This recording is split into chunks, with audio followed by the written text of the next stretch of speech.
আরো সব থেকে প্রিয় বন্ধু হতে পারিনি আমি।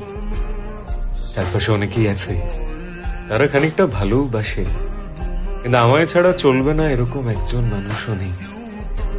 কথা অনেকের সাথেই হয়, অনেকের বন্ধুদের তালিকায় আমার নামও আছে, কিন্তু আলাদা করে জায়গা পাইনি আমি কারোর জীবনে।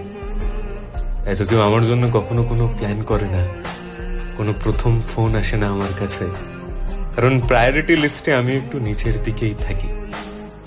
এরকম অনেক মানুষ আছে যাদের আমি খুব যত্ন করে সাজিয়ে রেখেছি নিজের জীবনে, কিন্তু আমায় ছাড়া তাদের জীবনে কোনো বদল আসবে না, কারণ সব থেকে প্রিয় বন্ধু আমি কারোর হতে পারিনি। আমায় ছাড়া সবার ঠিক চলে যায়।